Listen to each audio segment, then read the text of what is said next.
Spectrum Support is an Australian charity dedicated to the safety, education, health and inclusion of anybody living with or supporting a loved one with autism spectrum disorder, or ASD as it's commonly known. Today we are officially launching our partnership with New South Wales Police and our jointly developed Autism and Law Enforcement training. This training is an Australasia first, and both organisations are committed to the education program as well as ensuring the safety of all individuals on the spectrum. The training is part of Spectrum Support's major initiative. We call this Project Eleos and the ASD Talisman. Project Eleos combines safety, education and inclusion, and is the reason for our incredibly proud partnership with New South Wales Police. Project Eleos has been designed with two components. The first element is to assist law enforcement to understand autism and its appearances. Through classroom and online training, we aim to ensure that every single officer has knowledge of the idiosyncrasies that are tied with autistic behaviours. These behaviours in the field can often be mistaken for drug or alcohol intoxication, resistance in authority, or insubordination. In a tense world that we live in, there's no need for this kind of misunderstanding. Statistically, a person with ASD is 20 times more likely to be in a situation in coming in contact with somebody in law enforcement. Our goal is to ensure that every single person gets home safe. The second element of Project Eleos is to create a common language of non-verbal communication between the autistic individual and the world around them. This is achieved through the ASD Talisman. We have fashioned them into lapel pins, dog tags or necklaces, and wristbands. It is this distinctive symbol which is included in our training courses that now all New South Wales Police are aware that this symbol represents autism. The ASD Talisman is now recognised as the symbol for autism in Australia. And believe me, I have very big plans for it. It's our collaboration with New South Wales Police that has seen Australia's very first Autism and Law Enforcement training module to be deployed in 2020, set for a national rollout. Spectrum Support's goal is to be able to reach every single responder nationally. This includes paramedics, emergency departments, fire brigade officers. We want to ensure that education of these unique behaviours of a person on the spectrum is understood. To ensure the ASD Talisman is available to the public, Spectrum Support has committed to delivering the ASD Talisman in one of the forms to every single person diagnosed in the country free of charge. All you have to do is go to our website, spectrumsupport.org, and register your interest today. Corporate sponsorships, government interest and public support is welcome to ensure that our program can maximise rapid reach. So the end game for the ASD Talisman is to be the welcome symbol for inclusion in Australia. We would love to see it on coffee shops, hairdressers, on the back of an Uber, as the point of entry for anybody with autism to understand that this particular business is a place of inclusion. So, who am I? I am the mum of 3 gorgeous little boys. They are beautiful. They are also severely autistic and have comorbid medical conditions. My primary concern for them has always been their safety and well-being. All of my 3 boys are non-verbal. They will all be over 6'5" when they're fully grown. So I realised pretty early on that I needed to make a difference now and change the whole world to make sure that it's a safe place for them, because they have a right to live their life as well. I mean, it's pretty much what every parent wants for their child. So now I know this is our first introduction to one another, but once you get to know me, you'll understand that when I decide to do something, I'm not stopping until it's done. So to this end, I would like to acknowledge the cooperation and acceptance of the New South Wales Police. Working with the incredible team that I've had the privilege to work with has been an absolute honour. And from the very first moment, I contacted New South Wales Police and told them about what I wanted to achieve. The process has been smooth and really exciting. I get to stand here in front of all of you today and talk about our very first training module series. I'd also like to mention that our training has been awarded the Police Commissioner's Award for Best Work-Safe Place Safety Solutions of 2019. So thank you so much, Commissioner Fuller. You can see it there. Look, we are here to disrupt. We are here to make real change for real people now. Our flag is firmly planted in 2020, and we're really excited about the future. We have plans for many more initiatives that we'll be bringing to the country in the coming years, and we look forward to having a long-standing relationship with all of you, and as our successes shine, we would love to have you all involved in those. I would like to acknowledge that groundbreaking collaborations such as the one with Spectrum Support and New South Wales Police don't exist without exceptional leadership. So again, I would like to thank Commissioner Fuller for his full support. Thank you so much. And I am proud to be here as the New South Wales Police Force Commissioner to launch the autism training for New South Wales Police, and of course our partnership. I am proud to say that we are the first law enforcement organisation to come on board, and we are the biggest in Australia, and I'm proud that we're the best, and hopefully that will also help you influence your way around New South Wales and Australia in terms of this important issue. Catherine, can I thank you as the CEO, and I know your husband plays a big role in that as well, Stephen, for what you have done in this space. The New South Wales Police Force team and Assistant Commissioner Max Mitchell can't be here today, but Assistant Commissioner Brett Greentree, who is representing him, of course Assistant Commissioner Leanne McCusker, and Rana Al-Hint, who has also been the driving force behind this from the New South Wales Police perspective. Why is it important New South Wales Police engages in this training? It's our job to protect the community. Nearly 8 million people in New South Wales, and it is in itself a mammoth task. And we engage in training every day. There are different communities, nearly 200 different languages spoken in New South Wales, different cultures, different subcultures.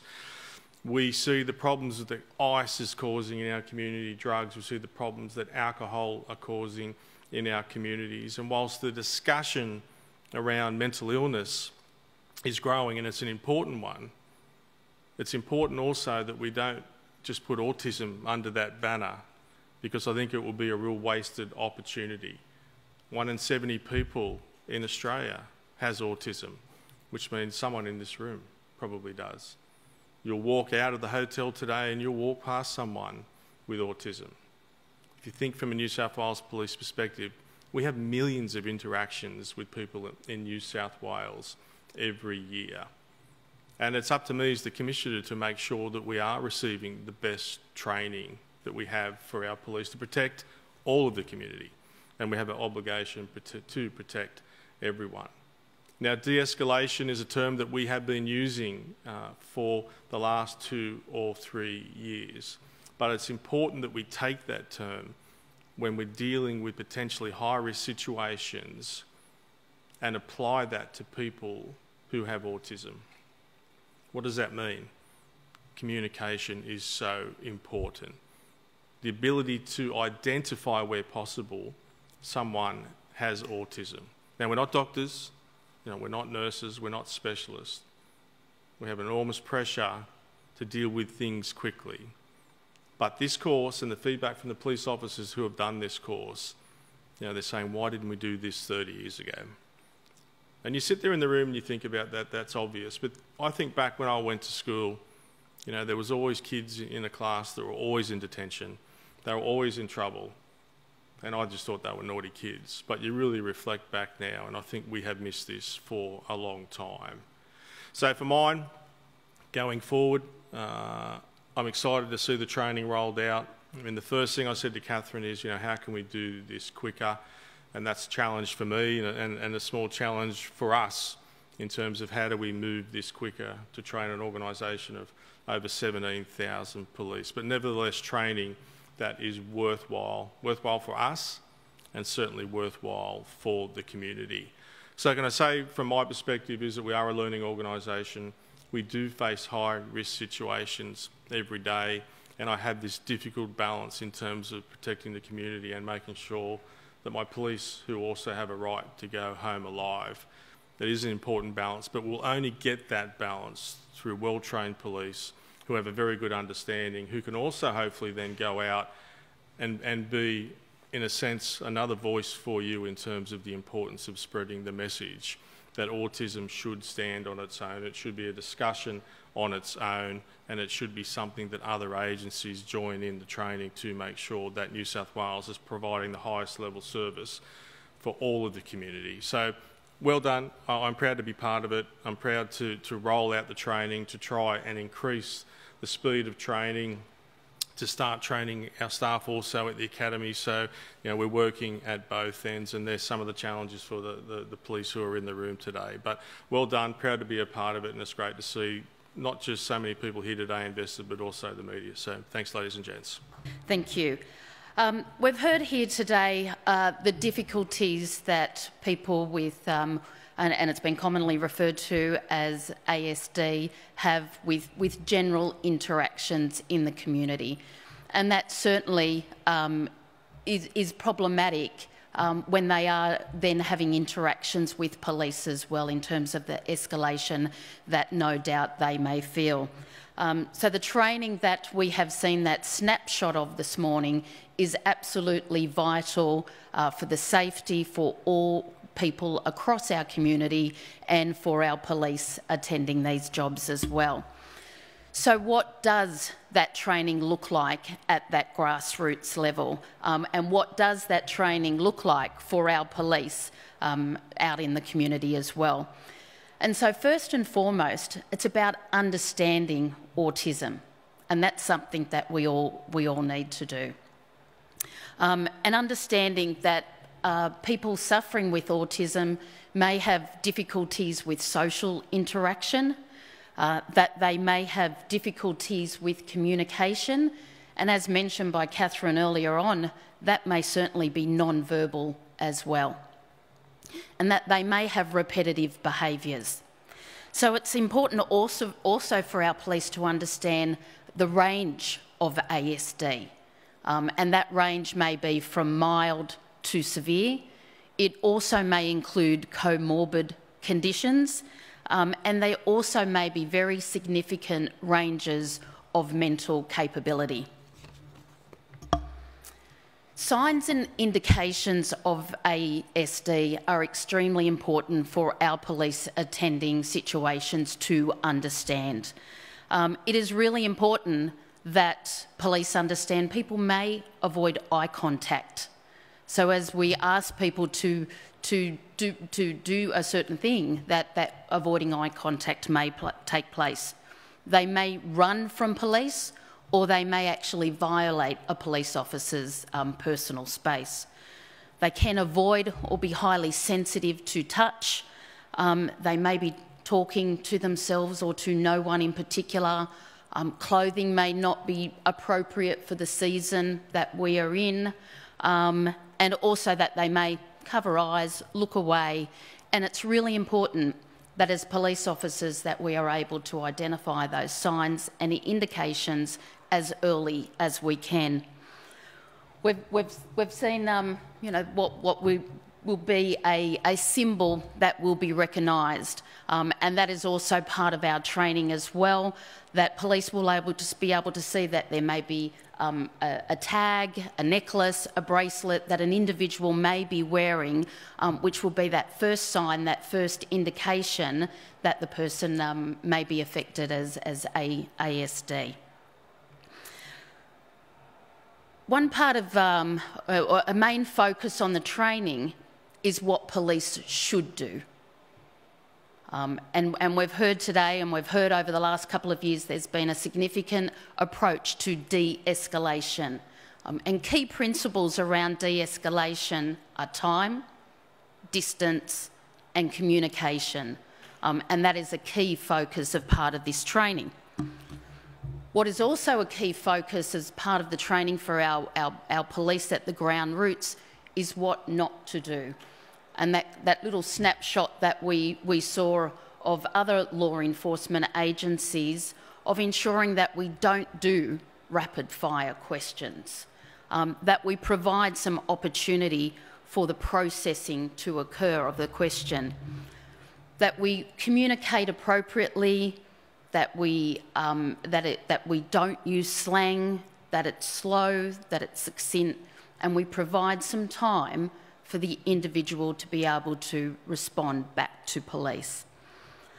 Communication challenges, again, is really critical and part of the training for police during for the 4-day training. And also understanding that individuals with ASD may have difficulty with communication, may be non-verbal, and at times our communication strategies may need to change. And that may mean to provide pen and paper to the person so they can actually write something down as maybe those skills are stronger. And also for police to use pen and paper as part of our communication strategies as well. And also to understand that to have a situation go quicker, that the individual may just agree to everything as well and say yes. So having that understanding and ensuring that our communication skills and our interview skills are enhanced in that regard. We've seen today, and reference has been made to meltdowns, and this is most likely when police will be called to situations as well, as an escalation has occurred that is now beyond the control of the parent or the person caring for this individual.